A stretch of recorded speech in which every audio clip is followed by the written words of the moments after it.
कूड़ गाड़ी, कूड़ मंडप, कूड़ व्यवहार, कूड़ मियाँ, कूड़ बीवी, खप होवे संसार। कूड़ कूड़े से नहीं लगाया, बिसरिया करता।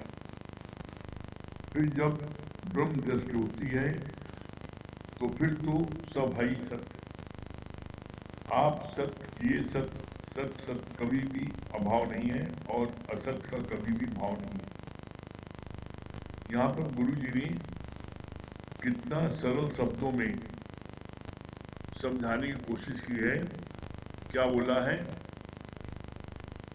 कि जब हमारी जगत में आसक्ति होती है तो गुरु क्या करते हैं, जब जगत में आसक्ति होती है तो हमको ये समझाते हैं कि सब चीज, कूड़ राजा, कूड़ प्रजा, कूड़ बीवी, कूड़ बच्चे, कूड़ सब संसार, सब कूड़ है, कूड़ा है। बोला कूड़ कूड़े से नहीं लगाया, मतलब पति ने पत्नी से नहीं लगाया, पिता ने बेटे से लगाया। बोला कूड़ कूड़े से नहीं लगाया और बिसरा करता है, परमात्मा को भुला दिया और कूड़े से नहीं लगाया। तो बोला कि जब तुमने कूड़े से नहीं लगाया तो क्या तुमको मुक्ति मिलेगी?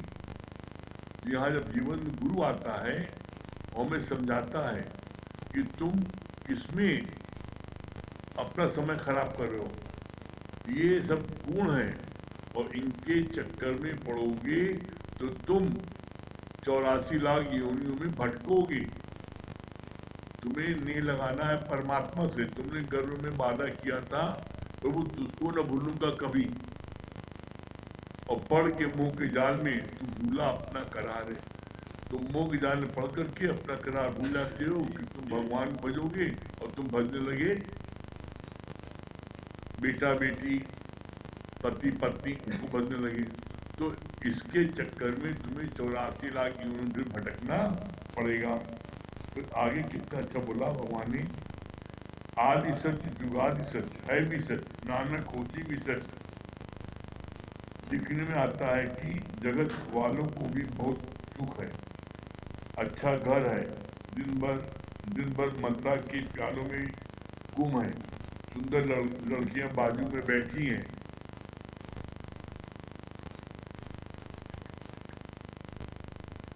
पर ये तब तक है जब तक उनके पुण्यों का प्रताप है, पर जब उनके पुण्य क्षीण होते हैं तो फिर दुख रूप नर्क भोगते हैं। जन्म मरण के चक्कर में उन्हें आना जाना पड़ता है। कर्मी तो आवे कपड़ा न दरी मोक्ष द्वार। कितना सुंदर मुझे बताया है। जो आप देख रहे हो जगत में लोग बड़े खुश हैं, बहुत सुंदर बीबी है, बहुत सुंदर बच्चे हैं, कोठी बंगला गाड़ी घोड़ा सब है, बड़ा सुख है। और उस सुख को देख करके तुम ललचाते हो और उधर भागते हो, यही गलती है। बोला ये टेम्परेरी सुख है, जो सुख आए फिर नहीं जाए उसका करो विचार। देखा पागल सब संसार, सुख सुख सुख करता जाए। इंसान क्या सोचता है कि जो है बहुत अच्छी नौकरी मिल जाए तो इसमें सुख है। जब नौकरी पा जाता है देखता है इसमें सुख नहीं ना, सोचता शादी ब्याह हो जाए इसमें सुख है, उसमें 10-20 साल गंवा देता है, देखा इसमें सुख नहीं ना, फिर सोचता है खूब बड़ी कोठी बंगला बनवाना, उसमें सुख है। सब चीजों में अपना 50-60 साल गंवा देता है और उसको जिस सुख की तलाश में नहीं मिलता तब वो थक हार करके परेशान आता है कि हमने सोचा था कि धन दौलत में है, बड़ी पोस्ट में है, शादी में है, बड़ी कोठी में है, गाड़ी घोड़े में है, सब चीज उसने प्राप्त कर ली इन 50-60 साल में और ये सारे सुख उसने भोग लिए। उसके बाद भी उसका मन अशांत था, उसको शांति नहीं मिली।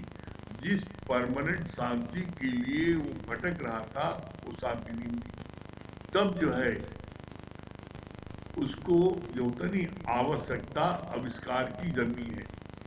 जब वो व्यक्ति ये खोजता रहा कहाँ मुझको परमानेंट शांति मिलेगी, तब जो है क्या होता है, तब उसको उसी का कोई साथी उसको बताता है कि तुम सत्संग में आ जाओ गुरु के, तुम्हारे को जो है परमानेंट हैप्पीनेस मिल जाएगी। जैसे आपको जब प्यास होती है तो आप देखो सड़क पर जा रहे हो, रोज 10 साल से सड़क से जा रहे हो, कभी ध्यान नहीं आता नल पर, लेकिन जिस दिन प्यास होती है तो आपको सड़क के किनारे नल ढूंढने लगते हो, मिल जाता है। इसी तरीके से जब इंसान को परमानेंट हैप्पीनेस की तलाश हुई तो मिल गया कि गुरु के शरण में जाओ, तुमको परमानेंट हैप्पीनेस मिल जाएगी। और जब यहाँ आया वो सत्संग में तो उसने देखा यहाँ परमानेंट हैप्पीनेस। क्यों? क्योंकि यहाँ पर गुरु पहले दिन बोल देता है कि ब्रह्म सत्य जगत मिथ्या। अभी तक हम जगत के पदार्थों में, जगत की वस्तुओं में खुश हो रहे थे, ये चीज मिल जाए तो हमको बड़ी बड़ी खुशी मिल जाएगी। सब कुछ मिलने के बाद भी वो परमानेंट हैप्पीनेस नहीं मिली। तब हम गुरु की तरफ हमने जब ध्यान दिया तो गुरु ने यहाँ पर क्या बोला? गुरु ने पहले दिन बोला, मान या न मान तू है भगवान। उन्होंने पहले दिन बोला तो एकदम सर चकराएगा, हम भगवान कैसे हैं? तो गुरु ने समझाया, गुरु ने, भगवान किसी शरीर नहीं है, भगवान शक्ति, वो शक्ति जो ब्रह्म में है वही शक्ति तुम्हारे अंदर है, लेकिन उस शक्ति को प्रकट करना पड़ेगा। कैसे? बड़ा सुंदर विवेचन किया गुरु ने। जैसे हर लकड़ी के अंदर आग छुपी है, लेकिन जब किसी लकड़ी को जलाओ तो उसमें से आग प्रकट होती है। दो लकड़ी को रगड़ो तो आग प्रकट हो जाती है। तो इसी तरीके से जब तुम गुरु के वचनों को रगड़ोगे तो जैसे लकड़ी में से आग प्रकट होती है, वैसे तुम्हारे शरीर से वो शक्ति प्रकट होगी जो ब्रह्म शक्ति है, वो तुम्हारे में भी है, तुम्हें प्रकट करना है। जैसे दूसरा उदाहरण दिया, दूध की हर बूंद में मक्खन है। अब आपको हमें दूध में से मक्खन दिखाओ, मक्खन कोई नहीं दिखा सकता। मक्खन को प्रकट करना पड़ेगा और प्रकट करने का प्रोसेस है। दूध को उबालो, ठंडा करो, जामन डालो, रात भर रखो, दही जम जाए, मथानी चलाओ, मक्खन निकल आएगा। इसी तरीके से इस सत्संग में भी इसका प्रोसेस है। गुरु के ज्ञान को, ब्रह्म ज्ञान को, गीता ज्ञान को मन मना भाव करके सुनो, एकाग्रचित होकर सुनो। जब सुनोगे तो क्या हुआ? दो तरीका बताया भगवान ने, जो सरल तरीका आपको लगता है वो अपना लो, वो शक्ति परमात्मा प्रकट हो जाएगा। दो तरीका कौन सा है? पहला है श्रवण, श्रवण माने सुनना। दूसरा है मनन, जो आप सुन रहे हो उसका आप मनन करो कि आज मैंने क्या सुना था और जो मैंने सुना है उस पर मेरी स्थिति है, मैं उन वचनों में चल रहा हूँ और नहीं चल रहा हूँ दूध पीछो। मनन, जब आप मनन करोगे तो क्या होगा? वो शक्ति बनेगी और फिर होगा निध्यासन। वो क्या है? ऑटोमेटिक आपके अंदर से ब्रह्म प्रकट हो जाएगा। निध्यासन माने स्थित का बनना।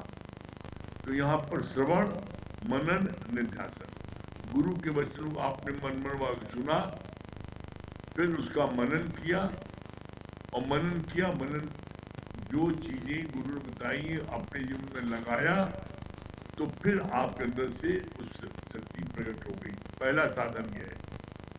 दूसरा साधन क्या है? सुनत कहत रहत गति पाए।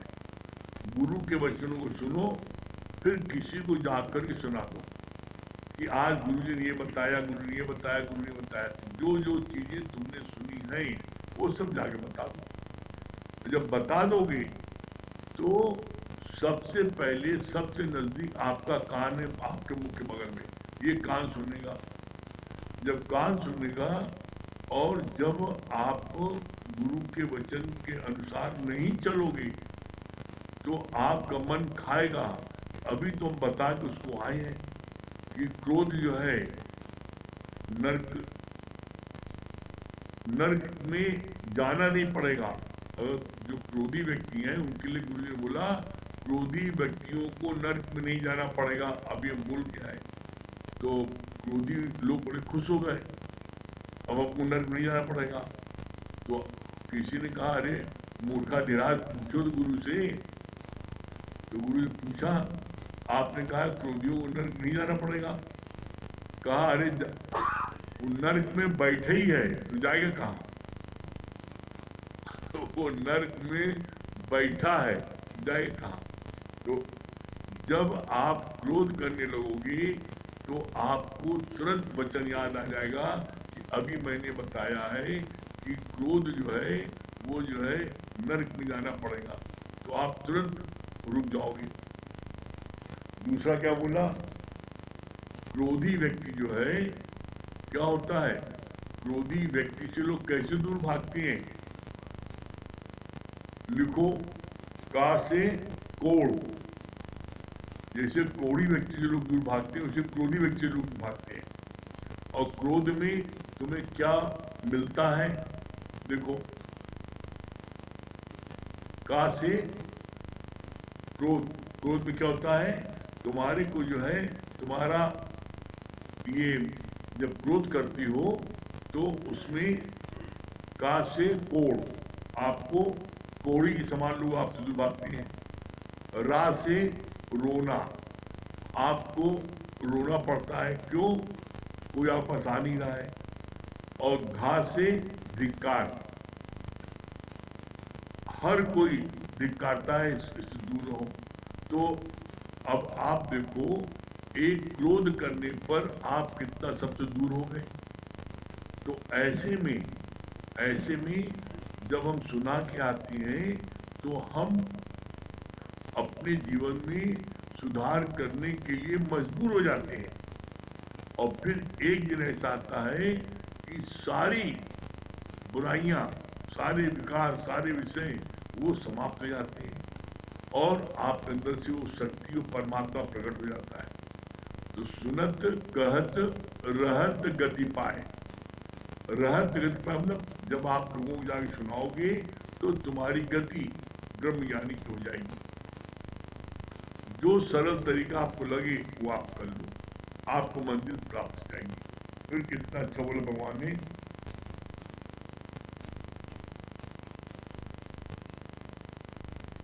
जब तक उनके पुण्यों का, जब तक उनके प्रताप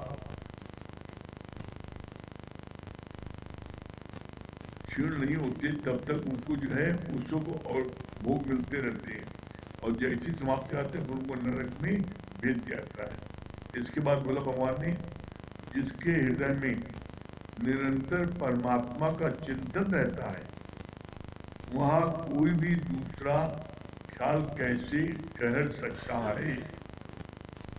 भक्त प्रभु को भजता है निष्काम भाव से, जो शरण आवे जिस कंठ लावे। ये वृद्ध साक्षी सदा मनुष्य मजदूरी देता है तो क्या राखे भगवान।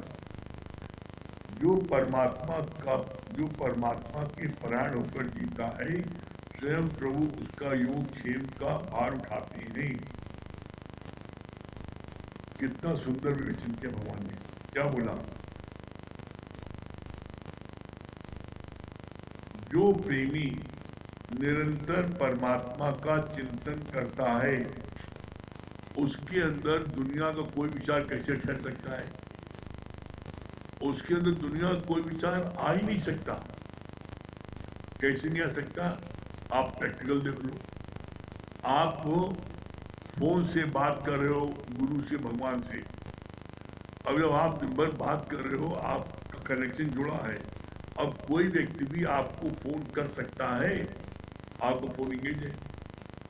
तो जब आपका फोन इंगेज है तो कोई आपके अंदर गलत बात डाल नहीं सकता, दुनिया वाले अपनी बात डाल नहीं सकते। क्यों? क्योंकि हम गुरु के संपर्क में हैं, और रात दिन जब परमात्मा से मेरा कनेक्शन है तो किसी दूसरे कनेक्शन नहीं होगा, तो मेरे मन में कोई भी गलत बात नहीं आ सकती। हम जब अकेले बैठते हैं, तब क्या होता है?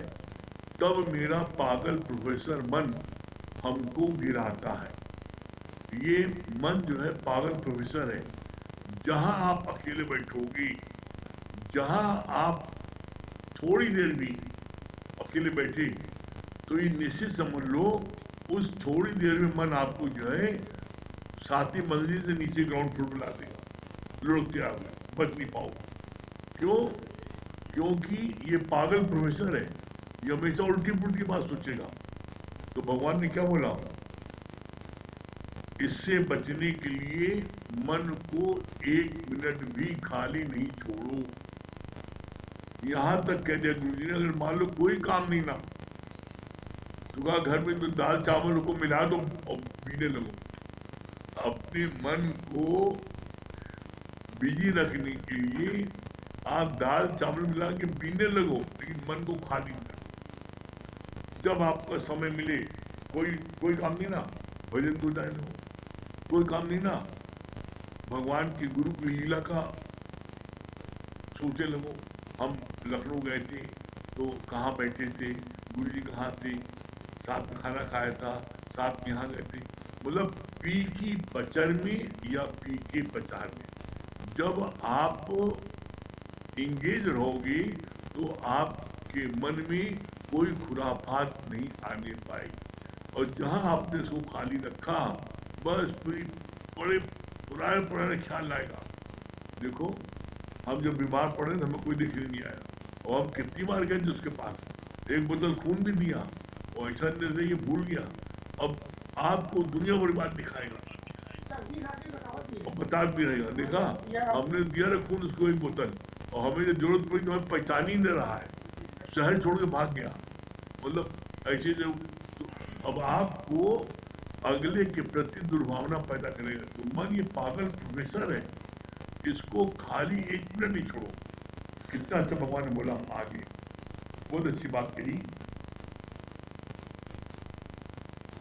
जो शरण आवे इस कंठ लावे, मनुष्य मजदूरी दे तो क्या राखे भगवान। जो परमात्मा के प्राण होकर जीता है, स्वयं प्रभु उसका योग क्षेम का भार उठाते हैं।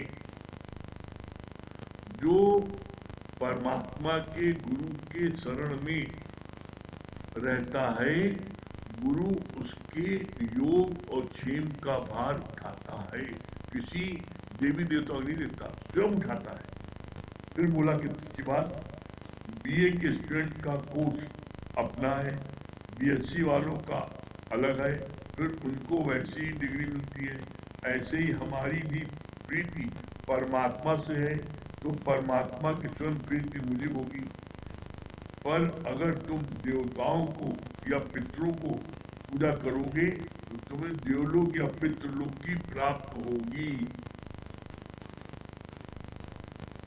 अगर आप देवी देवताओं को पूजते हैं, पितर को पूजते हैं, तो आपको उनका लोक मिलेगा, और चाहे पितरलोक मिले और चाहे देवलोक मिले, वहां पर जब आपके पूर्ण कर्म क्षीण हो जाएंगी, तब आपको नरक लोक पर फिर ढकेल दिया जाएगा, और फिर 84 लाख योनियों में भटकना पड़ेगा। किसी भी देवी देवता पितर को इस बात की पावर नहीं है कि वो आपको मोक्ष दे सके, परमात्मा से मिला के कर सके। ये पावर सिर्फ ब्रह्म में है, परमात्मा में है कि वो अपने वैकुंठ धाम में आपको जगा दे। और एक बार परमात्मा की शरण चले गए, वैकुंठ धाम चले गए, गुरु की धाम मिल गया, तो मोक्ष मिलने मतलब होता है फिर आपके पूर्ण कर्म क्षीण नहीं होंगे, फिर आपको उसी बैकुंठ धाम में ही रहना पड़ेगा, वही रहिएगा। आपको नरक लोक की यात्रा नहीं भेजनी पड़ेगी, 84 लाख योनि में नहीं भटकना पड़ेगा। लेकिन आप धरती में मौत लेने आओगे। कैसे मौत लेने आओगे? भगवान रूप बन करके। कैसे? जब जब अधर्म की स्थापना होने लगेगी तो धर्म की स्थापना के लिए भगवान बन के आप स्वयं युगे युगे मैं प्रकट होता हूँ, धर्म की स्थापना के लिए और अधर्म का नाश करने के लिए। तो आप आओगे। और अब जैसे एज एग्जाम्पल दादा भगवान आए, गीता भगवान आए, प्रमला भगवान आए, आज श्याम भगवान है। तो आज श्याम भगवान है, मोना भगवान है, तो आज इनको किस चीज की कमी है आप बताओ? धरती का कोई सुख ऐसा है जो को प्राप्त न हो? धरती का कोई सुख ऐसा बताओ जिनको प्राप्त हो? तो आप जब परमात्मा से मिलके एक हो जाओगे तो आप कैसे आप आओगे धरती पर परमात्मा बन करके, और आपकी सब पूजा करेंगे, और आप जैसे भगवान कृष्ण के लिए सारी चीजें उपलब्ध थी उसी तरीके से आपने सब चीज उपलब्ध रहेगी। आपको 84 लाख योनियों में भटकना नहीं पड़ेगा। तो बोला परमात्मा को पूजने पर परम पद बैकुंठ धाम प्राप्त होगा, और देवी देवताओं पितर को पूजने पर तुम्हें वो लोग प्राप्त होगा। देवी देवता जो भी आपको दुनिया के पदार्थ, बेटा बेटी, दुकान मकान, धन दौलत जो देते हैं, वो भी परमात्मा उन्हीं देवी देवताओं के माध्यम से तुमको दिलवाता है। तुम्हारी आस्था उनके में बनी रहे, इसलिए उनको भी परमात्मा देता है, और उनके माध्यम से हमको प्राप्त होता है। तो आप सोचते हमको फलाने देवी ने, फलाने देवता ने, हमने पूजा किया तो हमको बड़ा सुंदर पति मिल गया, हमको बड़ा सुंदर जो है नौकरी मिल गई, लेकिन देता वही परमात्मा है। ये सब कुछ मिल जाने के बाद भी जब पूर्ण कर्म क्षीण हो जाएगा तो तुमको फिर नरक लोक में भेज दिया जाएगा। लेकिन परमात्मा को पूजोगे तो परमात्मा से मिलकर एक हो जाओगे, और फिर तुमको नरक लोक में विचरण नहीं करना पड़ेगा। मुक्ति पाना आपके हाथ में। आप चाहो पा सकते हो, लेकिन जब गुरु के वचन को मानोगे, ठीक है। हाँ राकेश भैया,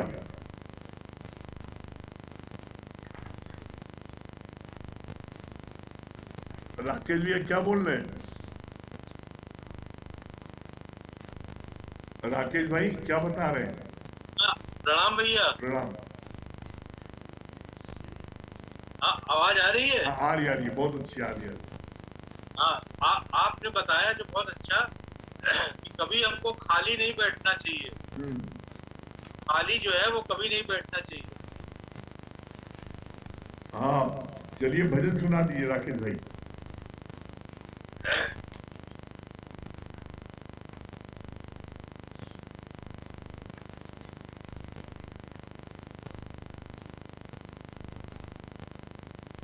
प्रभु प्रेम की लगन में दिन रात बीत जाए, प्रभु प्रेम की लगन में दिन रात बीत जाए, ऐसी लगन लगे जो फिर होश भी न आए, ऐसी लगन लगे जो फिर होश भी न आए, प्रभु प्रेम की लगन में दिन रात बीत जाए। हमको ये जीवन मिला है प्रभु पाने के लिए ही। हमको ये जीवन मिला है प्रभु पाने के लिए ही। उसने प्रभु को पाया जिसने खुदी गवाई। उसने प्रभु को पाया जिसने खुदी गवाई। प्रभु प्रेम की लगन में दिन रात बीत जाए। ऐसी लगन लगे जो फिर होश भी न आए। प्रभु प्रेम की लगन में दिन रात बीत जाए। जिस जीव को चाह नहीं है झूठे पदार्थों की। जिस जीव को चाह नहीं है झूठे पदार्थों की। उसका तो मन प्रभु के रस में बीतता है। उसका तो मन प्रभु के रस में बीतता है। प्रभु प्रेम की लगन में दिन रात बीत जाए। ऐसी लगन लगे जो फिर होश भी न आए। प्रभु प्रेम की लगन में दिन रात बीत जाए। प्रभु पाने के लिए तो पहले प्रेम है जरूरी। प्रभु पाने के लिए तो पहले प्रेम है जरूरी। या तू प्रभु का बन जा या प्रभु को अपना बना ले। या तू प्रभु का बन जा या प्रभु को अपना बना ले।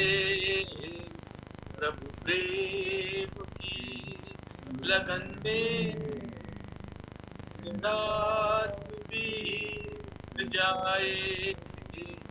ऐसी लगन लगे जो फिर होश भी न आए। प्रभु प्रेम की लगन में दिन रात प्रभु प्रेम लगन में दिन रात भी। बहुत सुंदर। हाँ वंदना जी।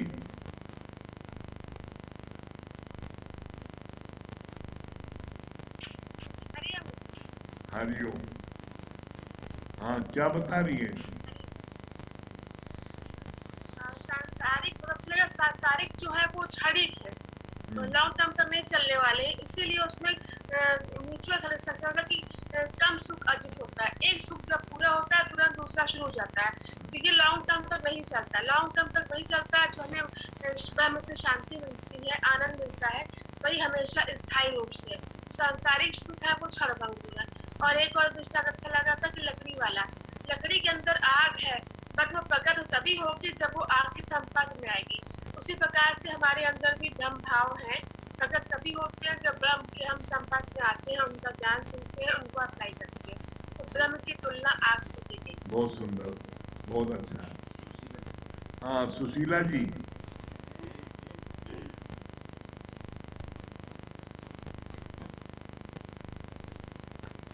सुशीला जी हमारी आवाज सुननी है? हाँ क्या बोल रही है? हरिओम गुरुजी। बहुत अच्छा आप बताए ने कि घर बानी मतलब घर महल जहाँ कितनों कुछ बना ले, लेकिन शांति जो उसमें ढूंढेंगे तो शांति उसमें नहीं मिलेगा। शांति एक गुरु के वचनों में ही है। हकीकत में ये चीज तो रियलाइज हो रही है कि सच में इतने दिन से जो जीवन था उसमें बिल्कुल शांति नहीं था। चाहे जितना भी घूमना फिरना तो इतना कुछ था, उसमें शांति नहीं था। आज वही पल है कि आज भगवान आपके शरण में जब से आए हैं तो कैसे ऑटोमेटिक अपने उसी चीज में इतनी जैसे लगता है कितना उमंग, कितना शांति, कितना मतलब मन भी नहीं चलता है उतना। इतना ये नहीं कह सकते कि नहीं चल रहा है, लेकिन हम ये फील करते हैं कि बहुत शांति इस जगह से छोड़ के कहीं शांति नहीं मिलने वाला। बस गुरु के शरण, गुरु के वचनों में रहें और अपने मतलब मन को कभी खाली ना रखें। ना कुछ हो तो भजन गुनगुनाओ, गुरु जी के जो वचन है उसी को याद करो, गुरु जी का पल साथ में जो बिताए उसको याद कर लें। अपने मन को अपने से समझाएं, अपने मन को खाली ना रखें। बहुत सुंदर, अच्छा लग रहा है। बहुत सुंदर। हाँ सुनीता जी, सुनीता गुप्ता।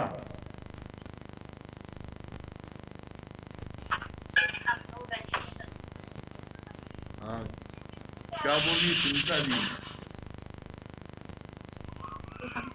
जल्दी करो सुनीता गुप्ता। हाँ चलिए, लगता है नेटवर्क नहीं मिल रहा है।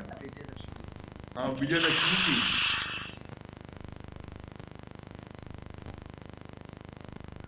विजय लक्ष्मी। हरिओम भैया। हरिओम। हरिओम। हाँ हरिओम, क्या बोल रही है? बहुत अच्छा लगा जैसे आपने कहा ना कि युगों युगों से भगवान जब भी धरती पे किसी को कष्ट होता है तो धरती पर अवतार लेते हैं।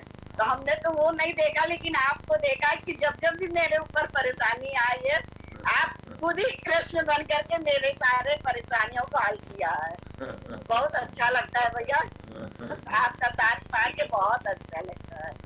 जीवन खिल उठा हुआ है। हाँ श्याम भैया।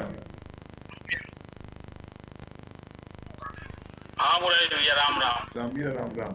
हाँ, जब से मुरारी भैया जब से सत्संग में आए हैं तब ये मालूम हुआ कि ये जीवन किसके लिए है, मोक्ष प्राप्ति के लिए है। नहीं तो पहले क्या होता था, इस देवी देवता को पूजा कर लो, यहाँ धाम चले जाओ, वहां धाम चले जाओ, ये इच्छा पूरी कर लो, वो इच्छा पूरी कर लो, लेकिन ये समझ ही नहीं आता था कि सब कुछ पूरा हो जाने के बाद, सब मिल जाने के बाद भी इन देवताओं के पास केवल एक ही पावर है कि वो आपके मन वांछित वरदान तो दे देंगे, लेकिन मोक्ष प्राप्त करने का अधिकार उनके पास नहीं था।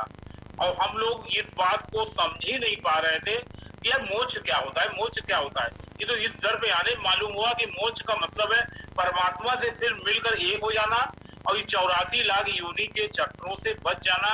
84 लाख योनि में आने का मतलब हुआ फिर कोई नरक का मतलब वो करना है। और दूसरी चीज आपने एक बहुत अच्छी बात ही बताई। हाँ पीछे आपके जो है भाभी जी, हमें प्रणाम कर ले उनको। बहुत अच्छी अच्छी बात ज्ञान की हम लोगों को मिल रही है और हम लोगों का जीवन भी सफल हो रहा है। ज्ञानी झेले हंस के, अज्ञानी झेले रोए के। हर परिस्थिति का सामना करने के लिए आज गुरु ने हम लोगों को तैयार कर दिया। बहुत सुंदर, बहुत सुंदर। हाँ मुकेश भैया।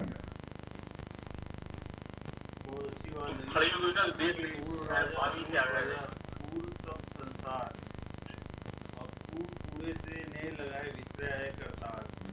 तो हर चीज जो दिख रही है सब झूठ है, लेकिन फिर आदमी जो ये चीज से भगवान ने धारण की, इसलिए सच लगता है, फिर आदमी में फंस जाता है।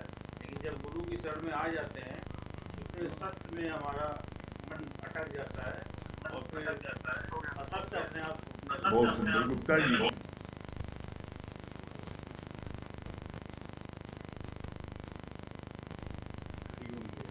हरिओम। गुरु के सामने जाओ, सामने बैठो, अपनी निगाह उनकी आंखों की तरफ देखो, इधर उधर मत देखो। हाँ, फोटो नहीं आ रही है। महेश भैया वीडियो ऑन करिए। हाँ, आ गया, ठीक है।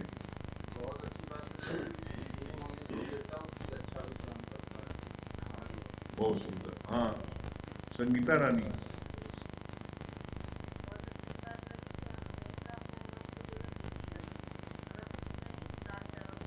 हाँ, खाली नहीं रखे।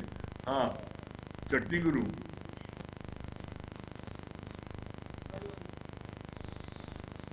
वीडियो बंद हो गया, वीडियो ऑन करिए।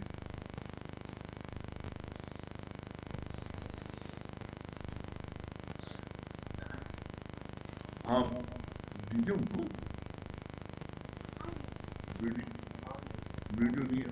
हाँ, आ गया, चट्टी गुरु बताइए। हाँ हाँ, दीजिए भैया, यंग सोल्जर।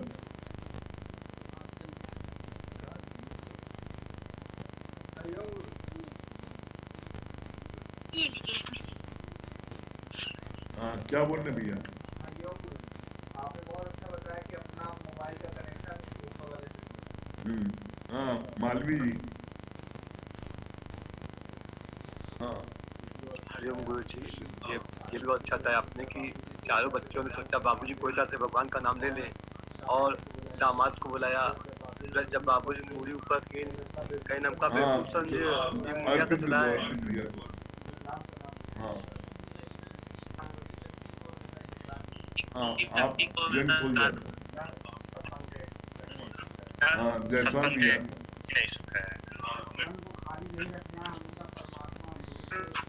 द्वारका भैया।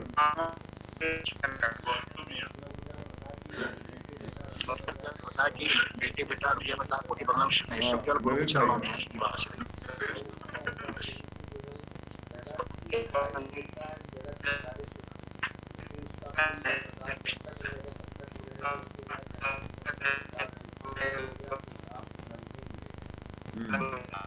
बहुत सुंदर। चलिए, समय हो रहा है, ओम को जाप कर लें।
सभी प्रेमी भाइयों, राम राम।